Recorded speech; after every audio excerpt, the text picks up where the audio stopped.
When you are already in the Army and you go to Special Forces Assessment and Selection, afterwards you have to return to your unit prior to going to the qualification course. And in my experience, after selection, I had to go back to my unit for an entire year before going to the Q course. And I remember getting back and feeling very anxious. I was chomping at the bit and ultimately excited to, fulfill the accomplishments or accomplish what I set out to accomplish. But as the entire experience has come and gone, I look back on that year and I realize that it was one of the most memorable years of my life. I spent the entire summer bass fishing and on the water in the rivers of Tennessee. I spent the fall hunting whitetail. I cultivated some very close and lifelong friendships. And the lesson that I want to pull from that is if you cannot find happiness where you're at, you cannot expect any of the accomplishments, the accolades, the berets, the tabs, any of this external sources to provide it for you. We are highly adaptable, which means the novelty of the accomplishments you experience will wear off very quickly, right? It's still great that you can accomplish it and you still cultivate and build the traits needed to do it. But these accomplishments are a byproduct of the traits that you develop along the way. And it's important to take ownership of your happiness and not, try to find it in these external sources, because you will always be searching for that novelty that comes with the initial phase of it. Next, it's important to prioritize the work, because I continued to train, and because I continued to work hard and position myself for success in the Q course throughout that year, I put myself in a position to enjoy the things that I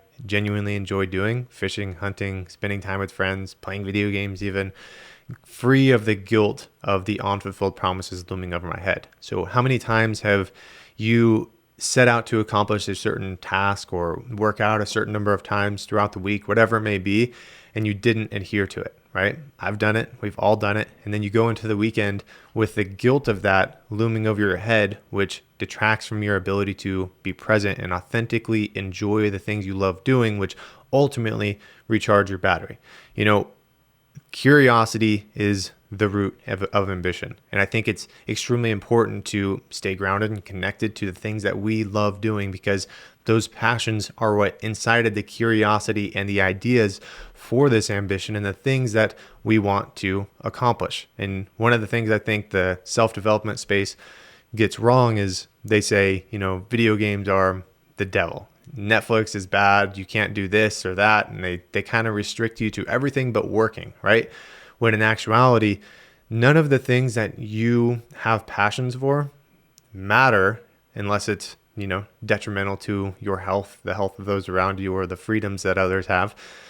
None of those things matter as long as you do the work. As long as you prioritize what actually needs to get done and move the needle forward, then you can do those things that recharge your batteries to continue doing more of it.